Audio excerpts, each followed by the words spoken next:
Hey, Magic fans, welcome back. It's Sunday, and boy, we get lazy today because today we're going to talk about Pauper. But get it? Cheap, lazy. Anyway, we're going to go over a few cards I think from Lord of the Rings that actually might make a reasonable impact in Pauper. May even see some play.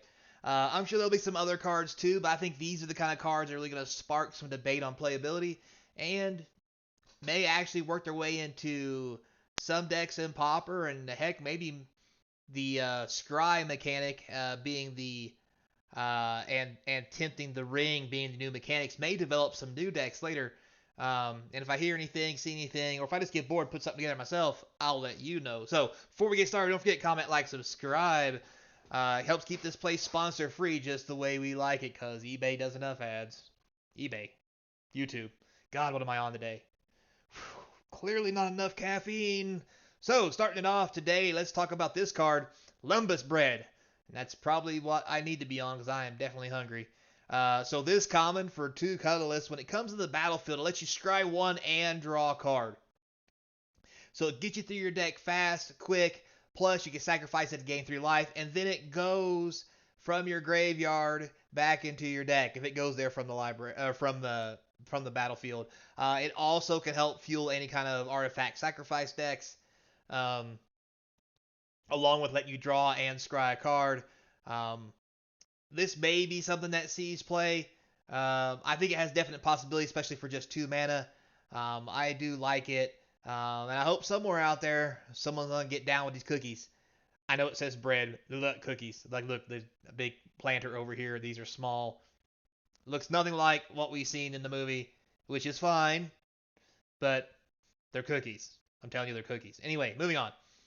So the next card we want to talk about is Smite the Deathless. So for a red and a colorless instant, this common lets you deal 3 damage to target creature. Now that creature loses indestructible, which probably isn't a big thing for Pauper, but the ability to also exile can be huge. A lot of creatures in um, Pauper have leave the battlefield effects, or they leave the battlefield, they'll make a creature. Or if they die, they make you do this or they do that. So by exiling the creature, you can prevent all that. So this may come into its own as a very strong removal card inside the Pauper format, to battle those kind of decks that have those leave the battlefield triggers. Next we have Slip on the Ring. If you like it, you can put a ring on it. Anyway, white and a colorless instant. Exile target creature that you own, then return it to the battlefield under your control. The ring tempts you. 2 mana blink spell. It's amazing just because of that. It's also white, so you get the ETB triggers um, for all the white cool cards that come back into play. Also, um, I don't know if there's enough commons. I didn't really check into it too much. But if there's a chance that the ring tempting you becomes a mechanic in Pauper, this is a prime card, and so will some of the other cards show you that there are good cards that can replace current cards in the format that make the ring tempt you to give you that extra ability. And it really could change the shape of Pauper when we talk about ring temptation and what that does throughout the format as the ring starts to tempt you. So, something to think about. And you brewers out there, get busy. If you can make a ring tempting deck, hey, more power to you. All right, so next we have Elven Farsight. So a 1 green common, scry 3, and then if you reveal a top card of your library and it's a creature, you get to draw it. This is a common 1 green draw spell, especially in a green fatties deck or whatever. This card is just way too good at common to not be played. Also, even if you're not playing creatures, for example, or just a couple, if you're playing some kind of weird combo deck or something in Pauper, or a Paupertron, or whatever, having a green to do something like this to set up your next 3 turns is insane, no matter what it is that you're doing.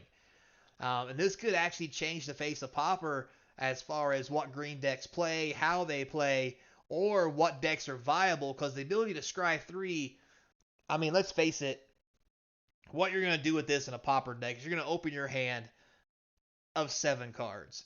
You're going to lay a forest, you're going to play this, so you technically only have 5 cards left in your hand, but you're going to scry the next 3, which basically means if those are cards that you want, you're playing with a 10 card hand. Or technically 9 because the Elven Foresight costs 1, but if one of those cards you're wanting to play with is a creature, you can just flat draw it for 1 green as well and replace it. So much good things I see from this card. I just don't see how green decks and Pauper can't play this unless you're just not playing creatures. And even then, scrying 3 on turn 1 sets up the whole game. If you don't want any of those cards, that's literally going 3 cards deeper. If you scry 1 and you want a land and all 3 cards on top are not a land, that 4th card down, even if it's not a land, the odds of the next one not being a land are pretty slim because that's 5 cards deep. Like, come on. Like, this thing is, I can't talk how. This card's amazing. I don't know what else to say. I don't even know how to. I mean, the worst thing about this card is a sorcery. And I don't even care. Because on turn 1, what else you doing? Like, woof, so good. Anyway, next, Mordor Muster. So this black card at common for a black and a colorless sorcery lets you draw a card, you lose a life, and amass 1. So you get to draw a card and make a 1/1 for 2 mana. It doesn't get any better at common than that. This is every turn 2 spell that you want to play early in the game. And late game, I mean, heck, draw an extra card, get a 1/1. And if you end up with 2 or 3 of these in your hand, those 1/1 orcs that you're amassing, they get big quick. And it could be a serious powerhouse by the time the game gets to its end. So, next we have in black the Easterling Vanguard, a black and 1 for a 2/1. When this dies, you get to amass 1 orc again. So, like I mentioned, lead the battlefield triggers. You know, a 2/1 that when it dies, you get a 1/1. Or your 1/1 from the previous card we just saw becomes a 2/2. Lots of shenanigans going on. Cards like this, I think you're going to see play, and cards like this already do.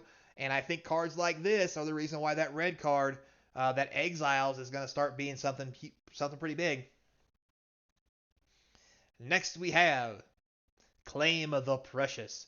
So if we do manage to get into a ring tempting scenario, it's a 3-mana murder that lets the ring tempt you. It destroys any creature. It is unfortunately a sorcery, but if you're trying to do a ring tempting you deck, and every spell you play is a sorcery, it doesn't matter that they're sorceries because the sorceries you're playing are drawing you cards, making you creatures, and then turn 3 killing something, and you're getting a ring temptation every time.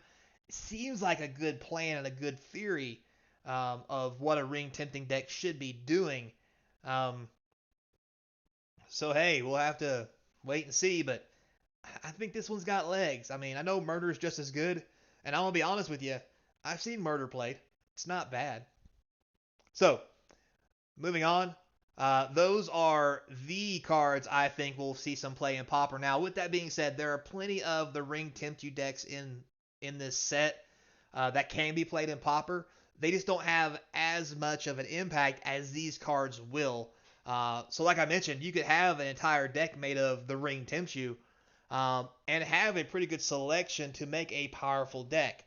And so those cards are good, but in a vacuum, those cards probably won't see the play that you expect because they just don't do enough. Like, for example, there's the blue one, Bilbo's Birthday, I think it is, that for 1 blue, you draw a card, the ring tempts you.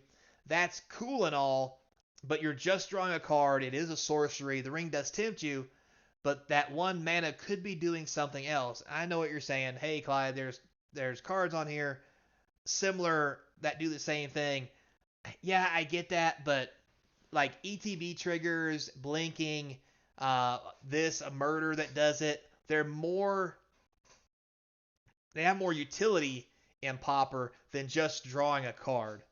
Now, if there's decks out there that just want to draw cards, then yes, those will be good. The ring tempting will be good. But at the end of the day, I really look forward to seeing the ring tempts you deck in Pauper. Maybe we can get one, maybe we can't. Be interesting to see if we can. And actually be playable in the format.